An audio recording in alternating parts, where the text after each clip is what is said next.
Assalamualaikum warahmatullahi wabarakatuh. Perkenalkan, nama saya Muhammad Nurul Alam, Prodi Hukum Ekonomi Syariah semester 6.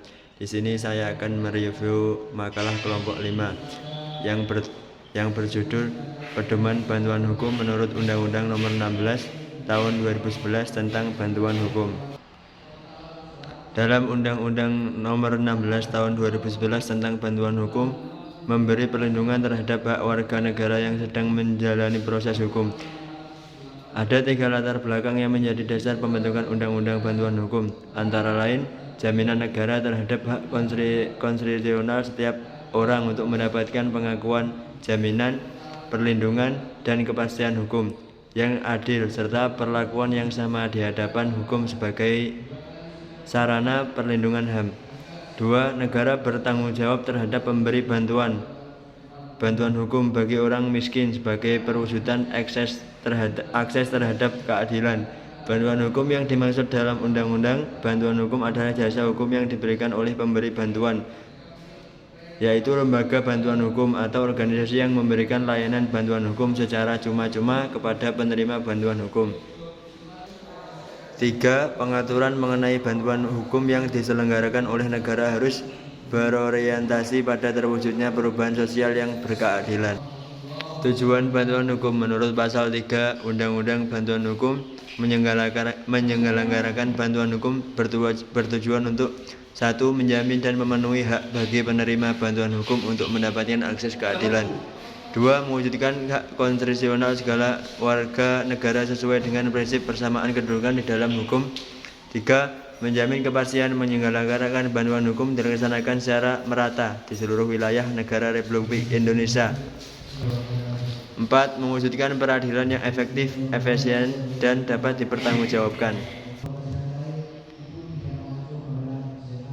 Secara garis besar, tujuan bantuan hukum yang tercantum dalam Pasal 3 Undang-Undang Bantuan Hukum tersebut adalah mewujudkan akses kepada keadilan bagi masyarakat miskin dan juga mewujudkan akuntabel. Jadi bantuan hukum tidak semata untuk memberikan jasa hukum bagi masyarakat, akan tetapi sekaligus diharapkan mampu mendorong perbaikan sistem peradilan.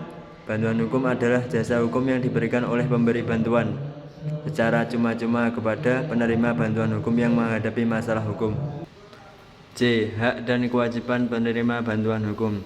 Berdasarkan Undang-Undang Nomor 16 Tahun 2011 tentang Bantuan Hukum, Pasal 1 dinyatakan bahwa bantuan hukum adalah jasa hukum yang diberikan oleh pemberi bantuan hukum secara cuma-cuma kepada penerima hukum. Penerima bantuan hukum adalah orang atau kelompok orang miskin yang tidak dapat memenuhi hak dasar secara layak dan mandiri yang menghadapi masalah hukum.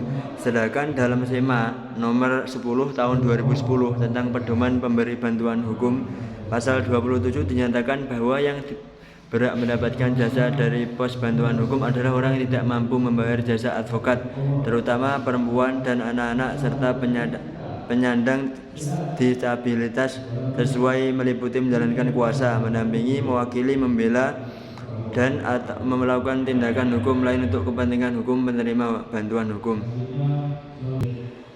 Persyaratan untuk memperoleh bantuan hukum. Dalam Undang-Undang Nomor 16 Tahun 2011 Pasal 1 Ayat 5 dijelaskan bahwa standar bantuan hukum adalah pedoman pelaksanaan pemberian bantuan hukum diselenggarakan oleh menteri dan dilaksanakan oleh pemberi bantuan hukum yang telah memenuhi persyaratan, sehingga untuk memperoleh bantuan hukum, memohon bantuan hukum harus memenuhi syarat sebagai berikut.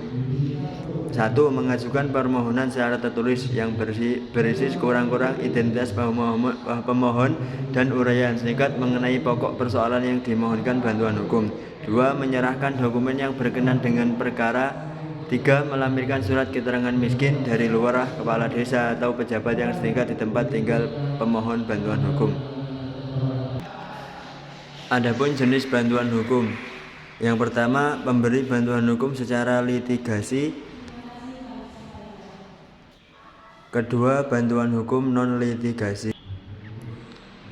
Penerimaan bantuan hukum secara litigasi. Pasal 13 PP nomor 42 tahun 2013 tentang syarat dan tata cara pemberian bantuan hukum dan penyaluran bantuan hukum. Pemberian bantuan hukum secara litigasi dilakukan oleh advokat yang berstatus sebagai pengurus pemberian bantuan hukum dan atau advokat yang direkrut oleh pemberi bantuan hukum.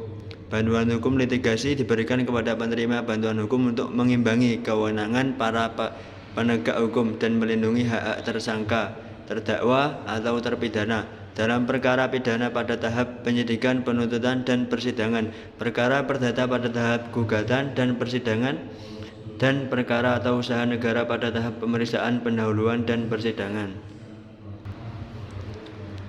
Bantuan hukum non-litigasi.